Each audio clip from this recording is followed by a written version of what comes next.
kusoo dhawaataan barnaamijka Kaftanka Sportska iyadoo aan maanta idin soo gudbin doono qaybaha dambe waxay kala qayb qaadan doona Ifraax iyo waliba Booska.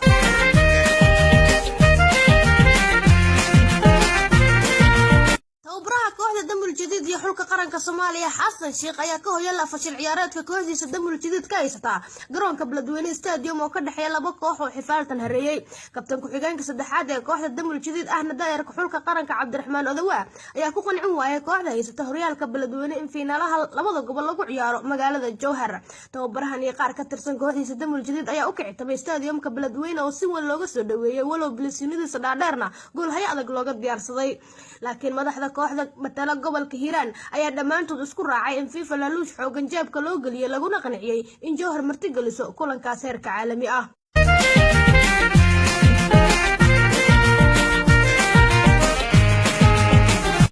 بوتلان ayaa hoomkeeda darsan goolal uga soo baxday ciyaar ay la had isbuucan ciyaartooyda 15 jirada ee shabaab kulan ka tirsan isreebreebka tartamada xeebaha dalkeena tifiyada Puntland ayaa laga daawanayay guulahan taariikhiga inkastoo wargeysyada kooxda shabaab aynan marna soo hadal qaadin ciyaarahan min bilow ilaa dhamaad taasoo khubarada sportska qaarkood u fasirteen in hogaamiyaha kooxda isku raacsaneen line up ku haboon la ciyaarista kooxda Puntland oo ah koox muddo soo halgamaysay rajada shabaabka ee tartankan ayaana wali nool maadaama ciyaar sharaf magac dhooreed ah wajahayaan kooxda daafac la'aanta la liicaysa ee galmudug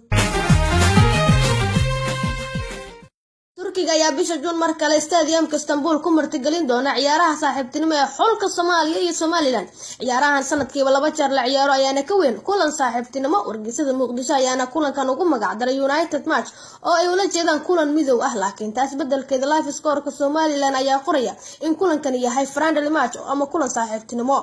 labada tababare ee xifaaltan baan uu ka dhaxeeyo Xasan Sheikh iyo Silaaya ayaana loo badinayaa in aysan isgacan qaadi doonin ka hor kulankaasi midnimo raadinta ah sidoo kale tababarayaasha ayaana midkood bedeli karin shaxda uu garoonka u soo galo iyagoo ka baqaya in taageerayaal careysan ku oriyaan safar laabashadooda ee Muqdisho iyo Hargeysa ciyaar wajisla ayaa isbuucan mar kale ka dhacday garoonka aan lahayn nalalka ku filan ee laanta Buuri Stadium oo ka tirsan garoomada Farkutiriska ee ugu weyn gobolka Shabeellaha Hoose kooxda shabaab oo carar ku socota sanadkan ayaa ciyaar qasab ah ugu martisay koox ka tirsan ciidanka xoogga dalka kuwaas oo isla markii ay kubaddu bilaabatay wareejiyay dhammaan qalabkii sportiska oo ay ku ciyaarayeen sida gawaaradii ciyaartooyda maaliyadii kooxda iyo xitaa garoonkii milkiin iyagu lahaayeen inkastoo kooxda ammaanka qaranka ay xabsi sportis u taxaabeen dhammaan laacibiintii xulka u matalaya garoonkaas una duceeyay intii kaashaankooda la keenay halka ku wali noolna lala tiigsan doono qodobka 6 iyo 7aad ee xeerka ciqaabta ciyaaraha ku qotoma laacibkii laaluush ka qaata koox la sidoo kale FA dalka ayaa dacwad ku oogay laba ciyaaryahan oo ka tirsan shabaab kuwaas oo lagu eedeeyay in qamaar si ciyaareen kulankii ka hor siira saadaaliyay goolasha ay ku dhamaan karto ciyaartan walow hadii lagu helo xitaa aan lagu qaadi karin wax xukun ah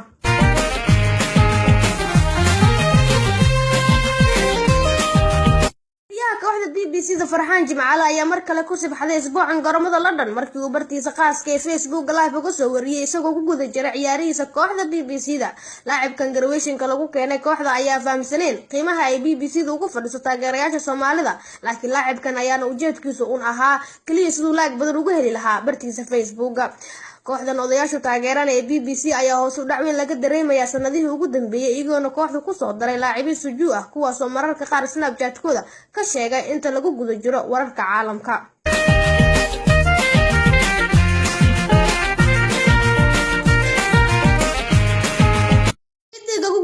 bilada saxaafada Puntland jaamac Dabaran ayaa iska sii wata qaab ciyaareedkiisa isbuunbuuninta xidigan dharka u dheeda ku wareesta siyaasiyiinta soo booqata Garowe ayaa sameeyay qaab ciyaareedka xidiga daada ay Yusuf Garaad kaas oo haatan noqday safir u kurgalaya qatarta midiyaha iyo fargeetooyinka ku yeelan karaan garoonka Aadan Cadde laacib Dabaran oo lahjad qaas ku hadlayana loo badanaya inuu qaado doono gool dhalinta horyaalka Puntland maadaama aysan jirin xidig kale oo kula tartami kara horyaalkaasi reerkiisa qadaan 17 sano oo isku xigta waayii ugu dambeeyay waxa saaxada sportska ku sii badanaya laacibin iskooda sugu saacabato ma xilli taageerayaashu ay ruugayaan xanjo caajiseed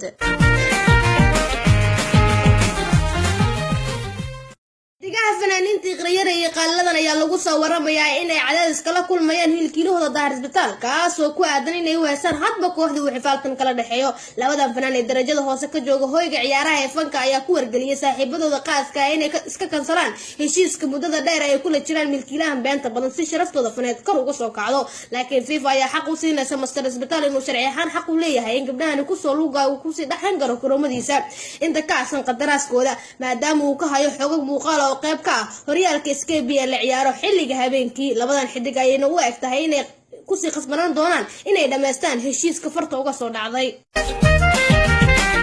xidiga garku ku baxay Cabdi Fataax ayaa isbuucan mar kale dib ugu soo laabtay garoomada fanka warar xogogaal ayaa sheegaya in xidigan aan go'aan lahayn ku soo laabashadiisa fanka loo badinaya inay sabab u tahay suuq la'aan baahsan oo dhanka dumarka oo soo wajahay wiilkan codka halaasiga leh taageerayaal badan oo Soomaali ayaana ku jahwareersan laacibiinta Soomaaliyeed kuwooda ka baxay garoomada fanka siiskood ardeetana dib ugu soo laabanaya xiiso yar kadib kooxda xidigaha geeska ayaa u gacan haatinaysa xidiga reer Muqdisho iyo xulka qaranka Soomaaliya Dayaxdal Nuurshe laacibkan wata Jim Karbaniga ayaa loo soo bandhigay heshiis ku kacaya 10 milyan oo lacagta Soomaaliland una dhiganta 8,000 oo dollarka Mareykanka ah qiimahaas ayaana ku qasbi kara xidigan aan weligii xamar ka bixin inuu aqbalo heshiiskaas waalida ah wakiilka laacibkan Manu Cumar Xasan ayaana la fahamsay in heshiiska gadaal ka riixayso iyadoo ka dhaadhicinaysa xidigan in shuruud la'aan uu aqbalo qandaraaskan dantiisa ah daayarka reer Muqdisho ayaana dhankiisa ku haminaya inuu ka garab ciyaaro xidigaha BK nimcaan hilaac iyo Yurubgeeyo kuwaas oo dhankooda daneynaya wiilkan yar u salaxaan kubadda ictiraafka si uu darbeeyo haddii xidigan uu lugta la helo kubadaasna waxay noqon doontaa laacibkii ugu horeeyay taariikhda ee laada kubad ka da'weyn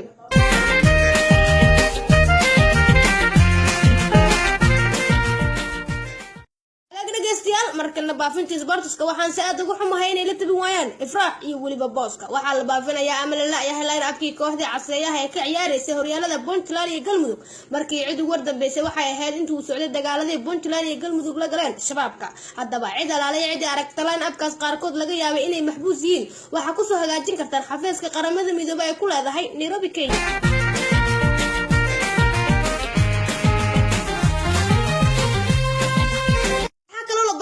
fanaanka Xasan Aadan Samatar markii cid ugu dambeysay wuxuu la fajacsanaa kuwintaa shiilka caso hadal caadi ku heesaya haddaba cid alaalay cid aragta way aragaas waxa si sharaf leh loogu codsanaya inay ku wargaliyaan inuu madaxa isaga xanuujin fanka ama waxaad u daartaa heestii beledweyn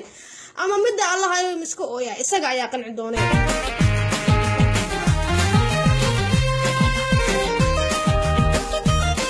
ra'iisul wasaarihii hore ee Soomaaliya Cabdiwali Yuulka markii cid ugu dambeysay wuxuu aaminsanaa in aan laga daji karin kursiga haddaba cid alaalay cid aragta mas'uulkaas madaxa adag waxa si sharaf leh looga codsanaya in cashar uu ka barto ra'iisul wasaaraha haatan Umar Cabdirashiid ama waxa si toos ugu xiri kartaa Xasan Sheekh hadii midkoodkan kale uusan block saarin waxaan isku eeg barnaamijkeeni kaftanka sportska ku dhiga barnaamijkeenu waa lagu xanto lagu xasuusto ayaa ka horeysa intaan dib daba barnaamij caynkan oo kala kaga kulmayno waa aniga iyo boos iyo ifraax oo leh gaashankiina noolama keeno gabagabada heesta barnaamijkuna waa xasili iyo waliba codkii caaqil yare iyo dalabkii Yuusuf Cali Aadan from Denmark daawasho wacan heshoodayo caashaqaagiiba xanuun weynigu abuuriyey anigu xalaysay xawaaye adigu may xasuusanaysaa sidii xamashka buuraha xamayoy xamad cadaadi xalaawaadii macaanteed adigu may xasuusanaysaa heshoodayo caashaqaagiiba xanuun weynigu abuuriyey anigu xalaysay xawaaye adigu may xasuusanaysaa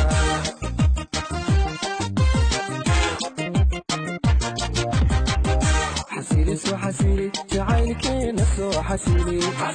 بشوط النقوح انك الى قبر ويا حلال بانكو اروسي